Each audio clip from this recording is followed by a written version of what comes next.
Everything I know about leadership, I learned from Star Trek. Okay, not quite true, but it's a catchy title, and it reflects a book somebody wrote many years ago called, I think, Everything I Know About Life, I Learned from Star Trek. Now, even if you're not into Trek, bear with me. We're going to talk about an episode, very recent episode, of a series called Star Trek Lower Decks. You may not know Lower Decks at all, but this episode dropped just last week, and it really hits the nail on the head and exposes one of the main problems that people have with teams, with running teams, with being a supervisor or manager of a team. And this happens all the time, and I think you'll probably recognize this from your own experience. So in this particular episode, we have our newly minted Lieutenant Brad Boimler.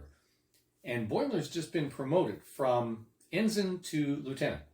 And he's on his first away mission, so for the first time, he's in charge of people. He has a team. They have a task, and he has to make sure it gets done. And he is incredibly insecure.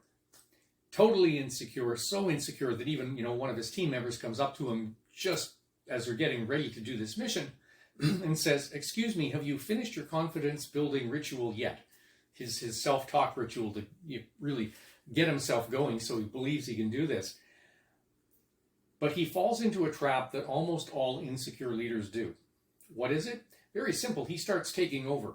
He not only demonstrates what has to be done, which could be bad enough depending on the circumstances, depending if the team members actually know what to do. In fact, they very often, of course, team members will know better than their supervisor or manager how things should go. But anyway, even if he had more knowledge than they did, or more experience, okay, he goes and shows them what to do.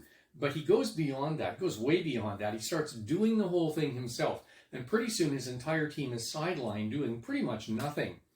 And he's busy doing everything. So he's exhausting himself, not realizing that this isn't making you look good, Brad. In fact, your team is there to make you look good. That's what they're for. Okay.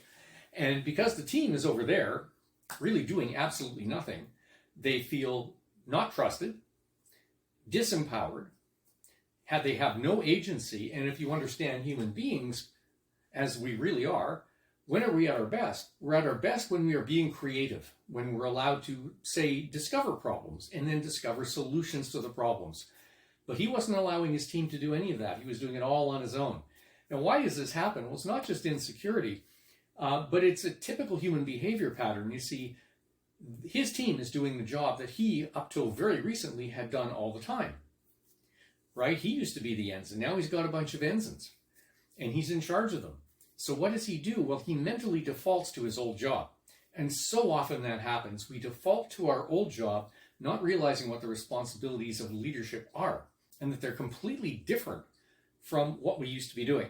So we tend to dive in and take over and start doing things that our team should be doing and we should not. Now, why do we do that? It's our comfort zone. We're not comfortable maybe with the new role of leadership, but we're very comfortable with the role of doing the task. Huge problem. And one I think you can readily identify with. I'm sure you've seen this in your own life at some point, at least most people have. So think about it and just make sure it's something that you are not doing. I'm Dr. Simeon Roger. Be sure to go to the link below. You can grab our ebook, Resilience Culture, which tells you all about how to really build a super organizational culture. That's it for now. We'll see you next time.